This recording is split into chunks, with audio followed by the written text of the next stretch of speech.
Bonjour, bonsoir. Nabande konabiso nyoso ba Congolais, naba abonné na biso nyoso ya Rumeur de Kinshasa sango ya Congo.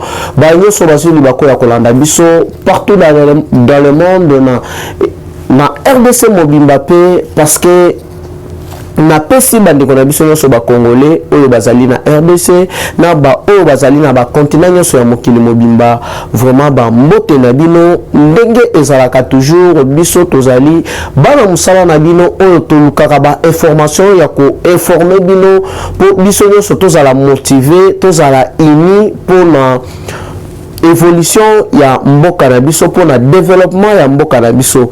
Alors mokolo ya lelo toali ko développer les bino trois sujets na ordre du jour. Sujet ya liboso tokobeta masolo ya contrat moko mafieux oyo Kabila signaki na Tchad en complicité na France, en complicité na Belgique. Ya keno bakamati mai na biso ya fleuve Congo bapesi bango. Alors mokolo ya lobi nde tata mokonzi a découvert ki contrat wana azalaki vraiment furieux. Yango bobandaki komona keno à chaque fois okomona okeno ba délestage au moins équitu na fleuve Zokande Achab Hippolyte Kanam de Kazembere mobali ya Jezabel Olive donc bakamataki mai na biso ya RDC pour na côté kelango bapaya. Donc bango banda kosalela me biso moko o toali na ba fleuve tozali na ba rivière rebelle vraiment tozali kozanga mai. Pourquoi na ville mobimba ya Kinshasa donc batretaraka mai ya nini ya njili ezali inacceptable. Yango wana déjà équipe moko ezali déjà mise en place pour na kolandela de plus près dossier wana parce que eza dossier moko très sensible. Oyo DG a régi des eaux, il faut azala interpeller DG Asnel parce que bama wana les réseaux qui tana kati ya fleuve et kozala vraiment na ba méfait sur barrage Inga. Na deuxième point na biso tokobetela bino masolo ya ndenge nini bakangi Jacques Mungabo oyo azalaki assassin ya Floribert Chebeya. Donc le militaire, le policier oyo atiraki sur Floribert Chebeya. Donc mokolo ya lobi bakangi na niveau ya Lubumbashi ba transféré déjà na ville province de Kinshasa parce que nous parlons des arrestations. Alors ezali une nouvelle ère pour la justice na biso. Il faut boye ba pekeno ancien porte-parole ya Gédéon Kyungu na kombo ya Thierry Mukelekele yepe bakangaki mokolo ya lobi na Kinshasa ba transféré na niveau ya Lubumbashi. Na point ya suka na troisième point déplace nini tokobeta masolo ya tête à tête entre le président de l'Assemblée nationale, l'actuel président de l'Assemblée nationale, honorable Bonso Kolia, le premier ministre nommé récemment par le chef de l'État, Sama Lukonde. Donc, Basolola Kinini, en dessous, il y a des cartes na bango et Zala Kinini.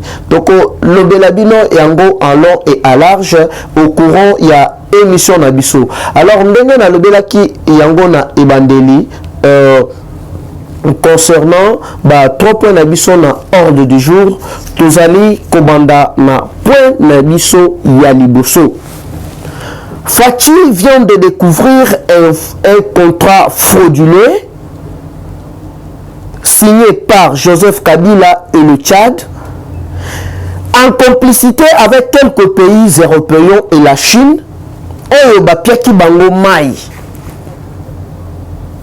donnant 3 pays et ali na kati.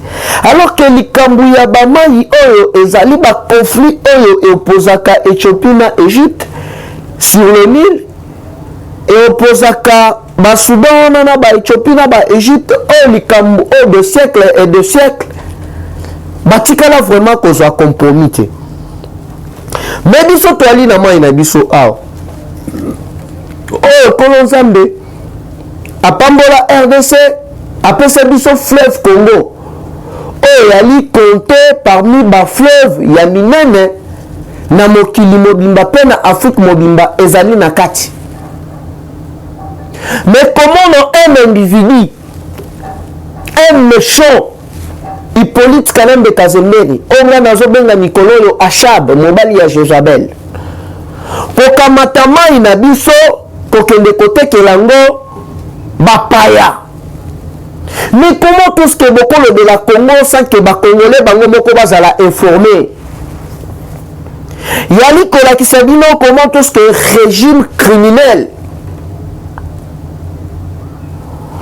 ayaki à s'en foutre na ye donc souffrance badoléance ya ba peuple congolais ye ata mokolo moko etaliete ali kosala makambo na lolenge na ye koteka ba caronier kotekela ngo bapaya partout en complicité na ba gouverneur koteka donc ba minéraux na biso frauduleusement pour recruter ba jeunes kosala mobulu na RDC.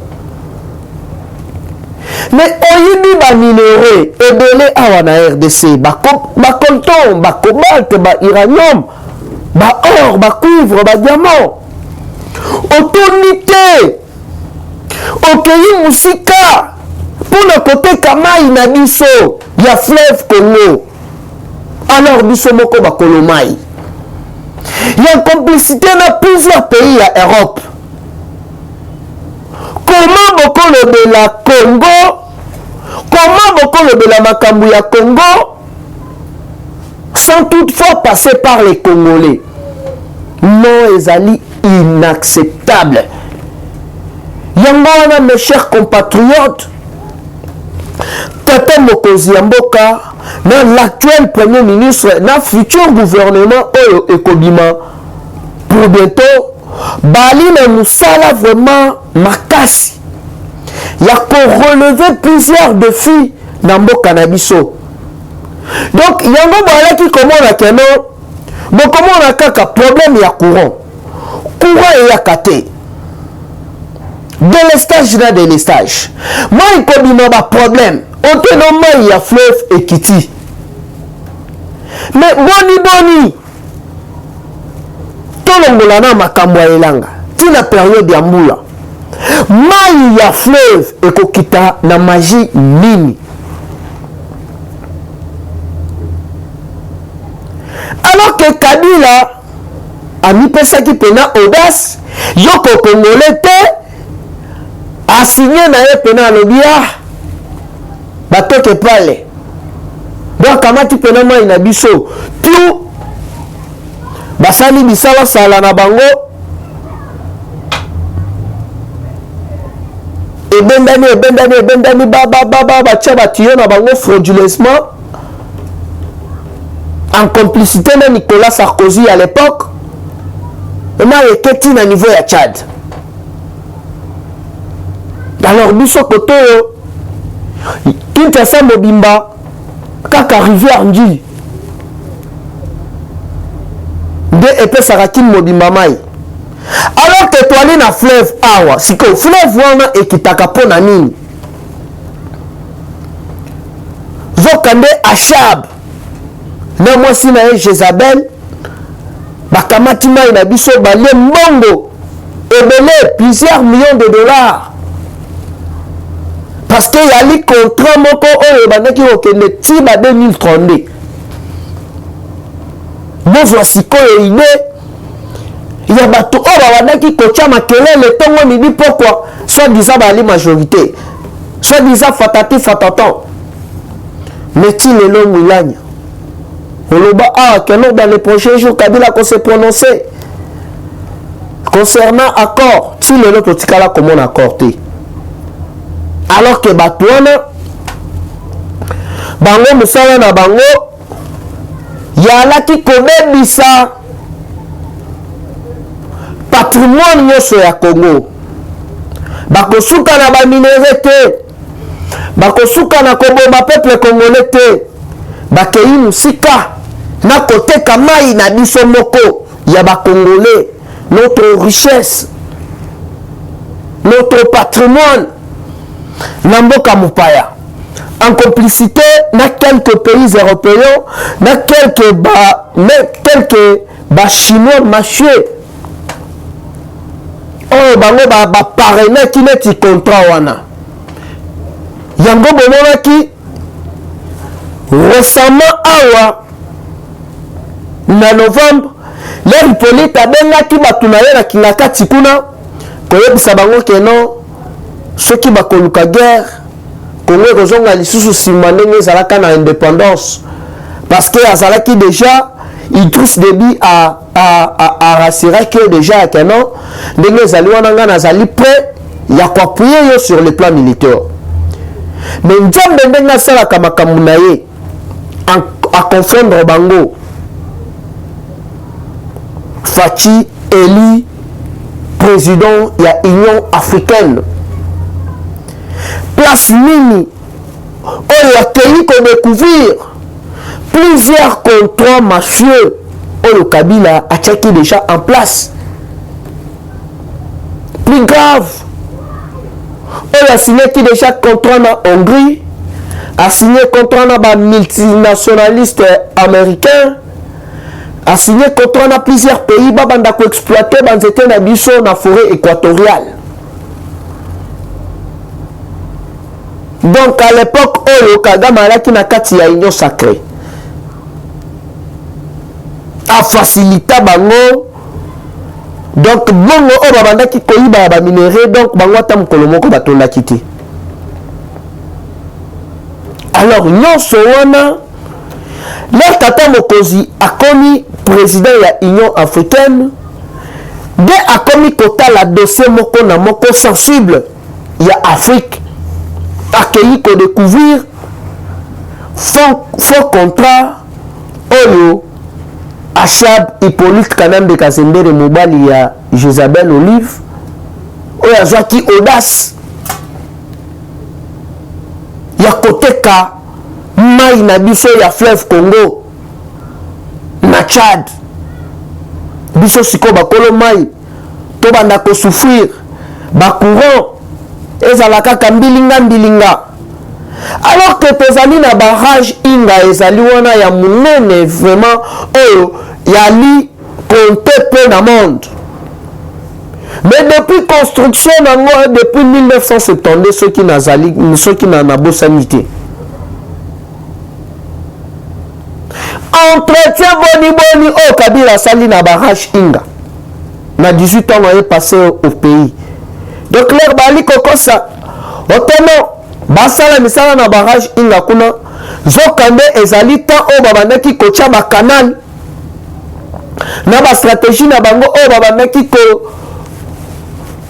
kopesa kotinda mai na niveau ya Tchad ba mai ebele o babandaki kopesa ye plusieurs millions na ba parents na bango ya ba chinois na quelques mafieux européens oyo balaki au courant ya contrat wana frauduleux entre Kabila na Idriss Déby mais mukolo ya lobi tata mokonzi a découvrir eloko wana et puis contrat wana ya lukuta a annulé yango à l'immédiat. Voilà sikoyo avantage ya kozala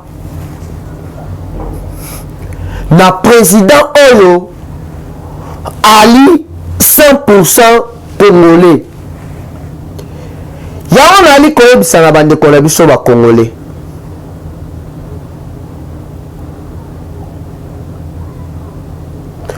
Bon se laisser manipuler par Banguna.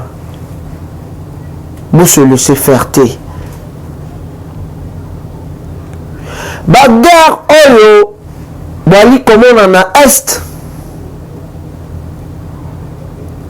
Ce qui le biso nyonso toali ini to reunir courage ya kodonose makambu nyonso ya mabe baplan nyonso ya bundoki oyo Kabila na baninga oyo Achab Hippolyte Kanambe na baninga na ye na bapara na ye na noko na ye Paul Kagame Miyoto ba mettre en place pour nous déstabiliser RDC. Ce qui biso na bino toali ini tozu courage ya kobanda ko dénoncer mabe tozu courage il y a une ferme décision de ne plus trahir notre nation, notre héritage, notre maman qui est la RDC. Beaucoup de gens qui ont beaucoup de et que développement makasi et que développement makasi. Yango boali comment na keno ba grande puissance non seulement nous va se prononcer vraiment que concernant tenir la élection na RDC ou pas. Boali comment na Belgique, boali comment na France, ba komi agité. Oui, il faut élection Salem. Il faut élection Salem. Tu as invité Félix Tshisekedi à respecter la Constitution. Oh, là, il faut qu'on respecte la Constitution.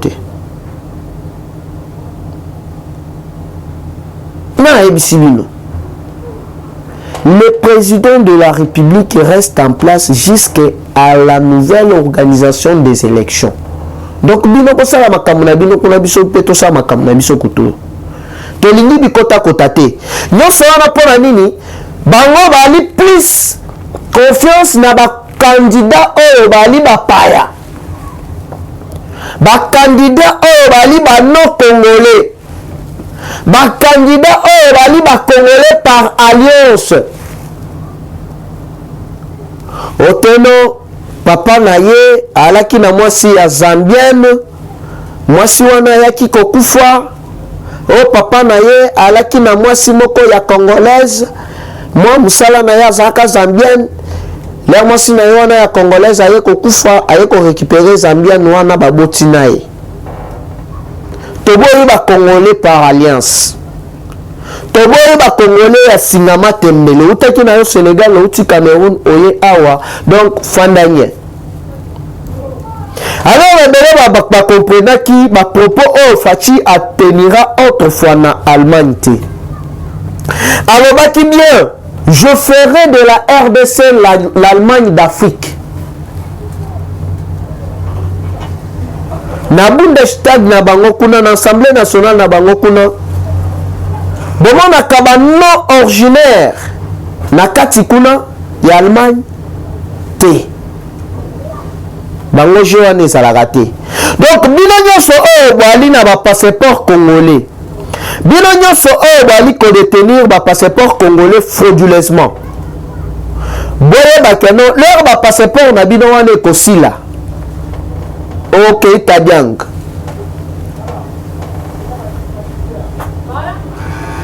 On a ceux qui congolais, ceux qui israéliens, ceux qui italiens, ceux qui zambiens, ceux qui finiba, beye bakeno, ndenge aliwana, bokotika la kozali sous passeport congolais te na visa congolais te. Avant bozwa biloko nyonso wana au passeport, au visa, boye bakeno. Il faut que les canons nous test ya Aden.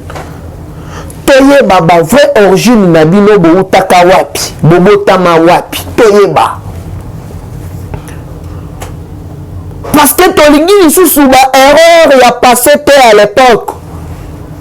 Il faut que ça na vraiment na mboka ya solo. Net il est tout premier président Joseph Kasavu Mutoyebi keno alaki na bayombe akendaki grand séminaire azongi boye papa na ye congolais maman na ye congolaise toyebi Mubutu toyebi keno shebango na Équateur mwana Équateur tolingi lisusu toyebi Fachi mwana ya Congo papa na bango congolais maman na bango congolaise tolingi lisusu batu ya keno basi bitima boyeka na kimkolo na komi congolais kongolango utawapi Kabila pa ya kakabo Ashab Rwanda Tanzanie ba akoti wana ndenga kikadogo bu subitement akomi na épée congolais carte d'électeur visa passeport ekosila bino yo Kabila Hippolyte Kanembe tokomona place ozwela lisusu carte to visa to passeport congolais na mboko heureusement te kende wando kezwa passeport na visa congolais. Botolingi nsuba erreur wana te. Tolandela bino donc maman na rigueur ndenge ya la rakuna na Allemagne. Donc ba vrai originaire et non ba congolais par alliance ba congolais moko songolo pakala ba congolais à biloko ya laki point nanga ya liboso nazo kende na lombango to komi sikoyo na deuxième point. Le policier Jacques Mungabo, l'assassin de Floribert Chebeya, aux arrêts, bakangé déjà na niveau ya Lubumbashi, donc lelo bazoya na ye déjà na Kinshasa. Mutu oyo aboma Floribert Chebeya, mutu oyo azwaki ordre ya Hippolyte Kanambe na John Numbi ya baboma Floribert Chebeya. Mais je vous dis, makambo pena ya solo ebandi. Kaka mkolo ya lobi bakangi monsieur Zakaria, Sekouzi Zakaria par le FARDC bakangi na niveau ya Minembwe. Donc bango de bazalaki ba chargé ya ko recruter ba jeunes partout, ko pesa bango 30 000 francs par semaine, babalisi bango ba rwandaise, baya kabasa sakababo makaba congolais en complicité na quelques ba casque mais infiltré na kati ya MONUSCO o babandaki kolia ba mbongo ya ba multinationaliste pona ko créer des ordres na mboka na biso babanda ko piller ba minerai babanda ko piller ba uranium ba coltan ba cobalt. Alors que la minute ezali na guerre moko ali ko s'imposer sur la planète Mars, si je ne m'abuse pas, entre Chine, États-Unis. Il y a liboso Chine qui ko poser ce qui nini na bango satellite na bango na Mars. États-Unis peut mkolo ya lobi atindi. Mais ndenge ali wana sikoyo ekomi na guerre de leadership, donc guerre ya ba minerai. Dans les prochains jours, on a plusieurs géologues américains qui sont allemand pour na kosala lisusu ba étude moko approfondir sur ba minerai na biso stratégique. Et puis le minerai banani ba profitaka na yango bali komona keno banyangala kata oyo ba mettre en place ba stratégie ebele ya ba bitumba esi la te pour na empêcher, pour na démoraliser Fachi psychologiquement à mettre un programme na en place mais beaucoup aussi parce que ba outil lisusu ko découvrir l'obium oh yali minerai moko très stratégique ezali ko jouer rôle monene na monde na fabrication ya ba fusée ya ba fabrication ya ba satellite. Donc ezana RDC ezali scandale géographique yango bomoni keno to komi fier parce que to ali na mwana mboka na niveau ya nation na biso ba plusieurs investisseurs bali kowelela baya investir na mboka na biso. Il faut retenir na deuxième point ezali que non l'assassin ya Floribert Chebeya bakangaki elobi na niveau ya Lubumbashi Jacques Mungabo déjà bali ko transfert donc sauf imprévu déjà a commis awa pour bakangaki déjà c'était prévu baya na butu mais c'est sûr que déjà a commis awa et puis bakangaki pe chef ya ba rebelle Zakaria Senguzi oyo ya déserteur général déserteur Makanika Rukunda na niveau ya Minembwe bakangaki ye dernièrement baotaki koboma pe moko na bango na niveau ya Fizi. Donc vous allez comprendre que non tous les nyangala kata bazali ko zala neutraliser.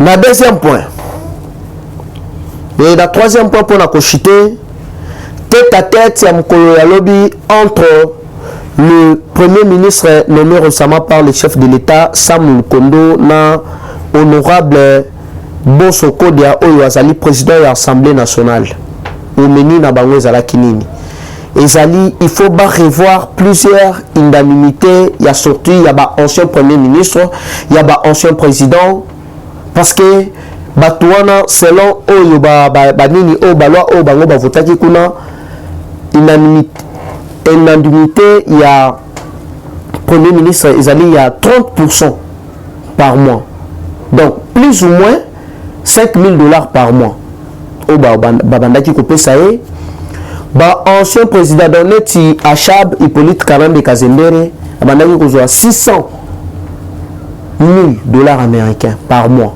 Wana neti sénateur à vie. Bapesaki lisusu statut ya ancien président.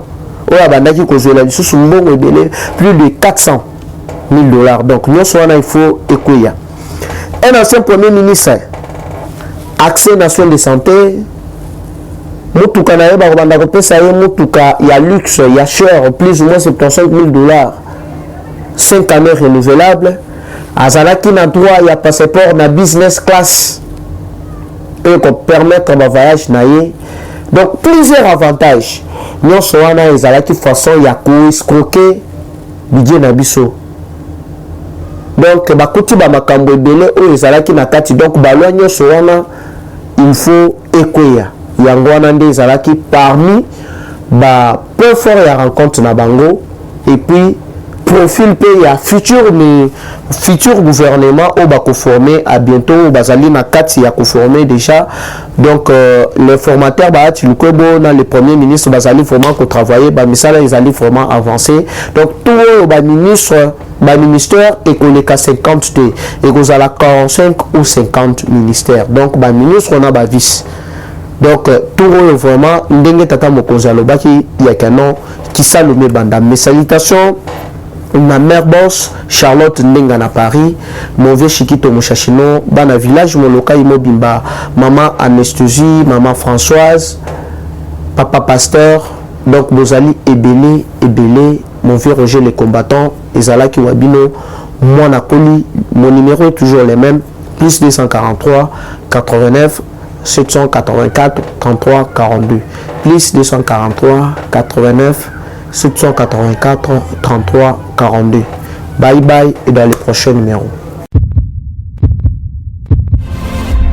Eshima, votre magazine qui bat au rythme de l'actualité. Une réponse à vos besoins en information, un éclairage dans divers domaines. Impartial, documenté, instructif. Eshima au cœur de l'info. Retrouvez la nouvelle édition. Exclusivité, le professeur Willy Kitobo Samsoni maîtrise le secteur des mines et gagne le pari de la mobilisation des recettes publiques. Désormais membre de Cobalt Action Partnership, le ministère congolais des Mines a abattu un grand travail dans sa sphère. Contrôle régulier de l'application effective du nouveau code minier, loi sur la sous-traitance et paiement de la rétrocession due aux entités territoriales décentralisées, ouverture et attractivité du secteur des mines aux investisseurs, relance des entreprises du portefeuille de l'État, le ministre Willy Kitobo assure le suivi et contrôle technique des activités minières sur toute l'étendue de la RDC. Focus, augmentation de 66% des recettes, le directeur général des impôts Barnabé Mwakadi Mwamba, en technicien avéré, impulse les performances de la DGI. Dossier Eshima 2021, année de tous les enjeux. Nation, Hubert Mihimi Mouawa, directeur général de la Sona Hydroc, présente ses vœux de nouvel an au président de la République.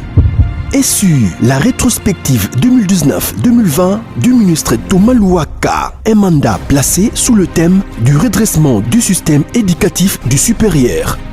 Agence de prévention et de lutte contre la corruption, un casting à refaire. Économie, Eshima Magazine revient sur les commerces générationnels en RDC.